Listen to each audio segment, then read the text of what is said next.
Hey, what's slicing everybody? Chris back with CAC Knives here with another knife review / knife overview video. Today we have a knife that was actually a gift from my wife last year that I'm just finally doing a review on. Did the unboxing a while ago, but this is the Finch Stray Dog. And here is the some information there, the model number, in this cream soda resin. This knife sold out pretty quick, within a week I'd say.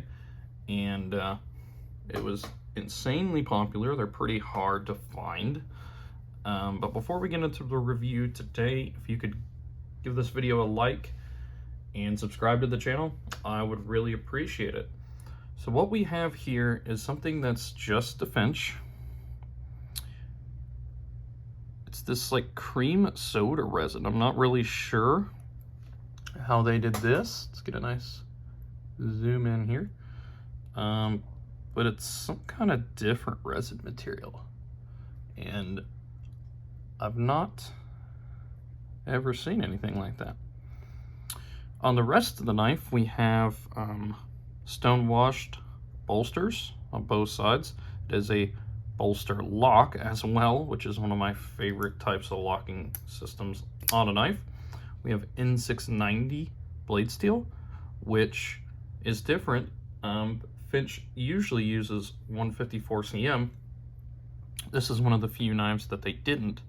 Also, on this knife specifically, they put their logo on the blade instead of having a glow-in-the-dark stamp on the handle, which is interesting.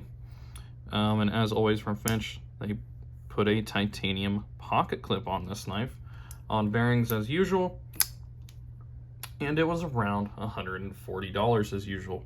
I bought this knife from Traditional Pocket Knives, TPK. They do a cool thing on there where they post each knife individually with knives like this, where the variation's so different that they allow you to pick out the exact one that you want. And lucky for me, I got to pick out one that had quite a bit of red. People were taking the ones with all the red, and I did my best. It wasn't my first choice, but honestly, once I got it in hand, it's pretty cool. It's got a lot of red up here, and it looks like the red's kind of like coming together and going through the middle of the knife, and has a little bit of red on the other side as well. Some models didn't have hardly any red, if any red at all in them, so I'm lucky that I got what I got. But yeah, it was a pretty popular model. Let's get some size comparisons going on here. Let's bring out my other Finch in my collection, my favorite one that Finch has ever done so far to date. This is the Hellfire in this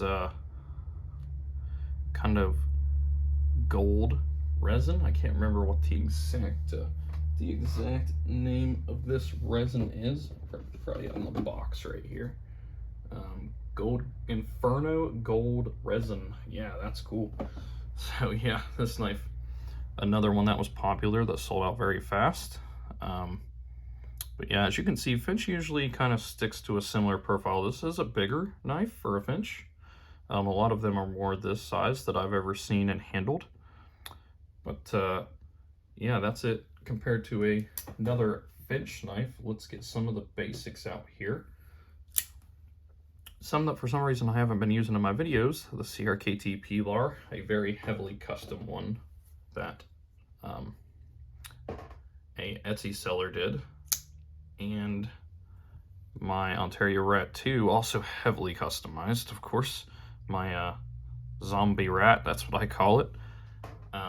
Both of these have their own videos if you want to see them in more detail on the channel. Very cool knives, some of my favorites in my collection, and some of the ones that have been in my collection the longest. We also have the QSP Penguin, and of course the Civivi Elementum. And as you can see, the Stray Dog, barely larger than either one of these knives, if not smaller, at least in the middle of the profile. I do kind of like how it's like fat on the ends and skinny in the middle. That's not a very common profile for knives, and it's kind of neat that they did that here. Let's get a quick measurement on the roller. Let's see. So cutting edge, I'd say you have, you have about 2 3/4 cutting edge, but I'd say you have a little bit more because you got the belly, right? So you're gonna have more than that really. But the blade is longer than 3 inches overall. So states with certain legality issues, you may struggle to be able to have this knife. It's also 7 1/4 inches in total length, so about right on par with what size it should be. And with that, we're going to go into my 5 points that I always make in knife reviews.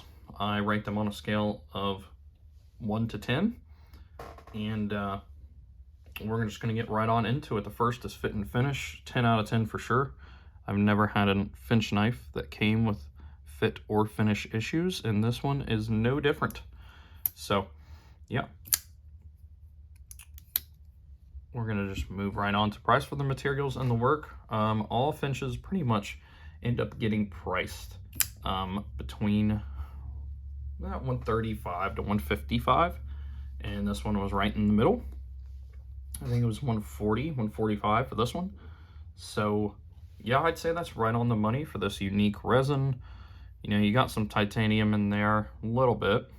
You got N690 blade steel, and all Finches. Finch is an American company, actually. These are not made in America. I'm not 100% sure who OEMs them.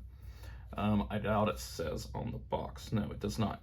But all the designing and a lot of the profits are here in the States, and they stay here in the States. So you got to keep that in mind. This is not a Chinese company like Civivi, you know, like QSP. So kind of like Demco. I think Finch is in the same boat as a lot of the Demco knives that are made overseas. So granted, Demco, a lot of their knives aren't necessarily made in China. Pretty sure, if I remember right, they're made in Taiwan. But I digress. You're paying American designers, you know, an American company, and that's going to cost a little bit more. And I'm somebody that does understand that, and I do appreciate that. And a lot of people are always talking about how they're like, oh, I don't like Chinese-made knives. This is an American company. Do they produce them in China? Yes. Why do they produce them in China? Because if they produce this in America, a lot less people could buy it, including probably me, because this knife would cost between $300 to $400. So, and each one of them would probably cost between $300 to $400. So, you know, as a business, I understand why they OEM them in China, and I will gladly continue to purchase them because that's still supporting them. You are still supporting an American company, still supporting American workers, not to mention Traditional Pocket Knives also is an American company where I purchased this at. So I've actually supported 2 American companies with this purchase, and that's why I never get anybody's argument of, well, don't buy knives made overseas. Why not? Why not? Prove me wrong, you know? So yeah, 10 out of 10 for the price for materials and the work for sure. Smooth action and fidgetivity, yeah, 10 out of 10 on this as well. That blade definitely helps get that knife to drop. You can see how smooth it is in there. You gotta give it a little bit of help, but that's kind of how Finches are, to be honest. They have that kind of nice smooth, like if you were here, you could feel the smooth of it closing. There's no grinding, no nothing. It's just one continuous smooth closure, and that's great. The reason that I'm giving it a 10 out of 10, usually flipper knives I only give a 9 out of 10 for fidgetivity, but this knife, the blade is so thick and it's got that stone wash on it that it's pretty easy to reverse flick, actually, even though it doesn't look like it would be. Very, very easy to reverse flick. So 10 out of 10 on this category as well. Ease of carry. Does it have titanium options for the clip? Well, clip's already titanium, so don't got to worry about that, do we?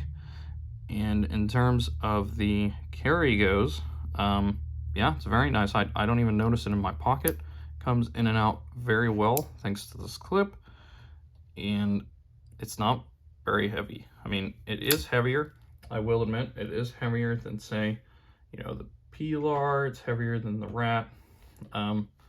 I wouldn't say it's heavy. Yeah, it's not heavier than the Elementum, I wouldn't say, and that's saying something though. Because the thing with the Peeler and the Rat are, they're kind of smaller profile anyway than this knife is, so it should be a little bit heavier than them. They didn't try to mill out the insides, but then again, look how thin that that metal is there in relative to the resin scales. So if they were gonna mill, the only thing they can mill is kind of up here. And to be honest, that may throw the balance off a little bit. Now it is more blade heavy because it's got that big belly blade. Kind of lean it towards the front there. Oh, a little too far, huh? Oh, well, it's between there and there. It's right about there is where the middle is. So definitely blade heavy, which I kind of expected as well because a lot of the weight is also right here. But it's not an issue. Very nice, very comfortable in hand. So if you want to, I mean, if you want to consider this knife kind of weird in the fact that it's got weight on the back and the front, you can, but considering the weight is in the middle, I think it's fine. The balance is in the middle. So yeah, I would say 10 out of 10 for the ease of carry. And is it easy to maintain, clean, and sharpen? Well, the only issue that I see is this kind of sharpening can be rather difficult. And the reason that is, especially to people who don't sharpen often, which is going to be the majority of folks, right? You're going to have a weird curve. Like some knives just, they curve in one spot like they're straight and then they curve. This knife, however, like let me get the Civivi back out and I'll kind of show you what I'm talking about. See how it's just kind of one simple curve into the blade? Well, this knife is going down and then curving up, and that kind of makes a opposite curve, and when you're sharpening the knife, that can make it rather difficult to sharpen. So I would say in sharpening terms, this knife is going to be more difficult than others to sharpen. As far as taking it apart goes though, I don't see any difficulty in taking it apart. You know, you got the 2 screws here.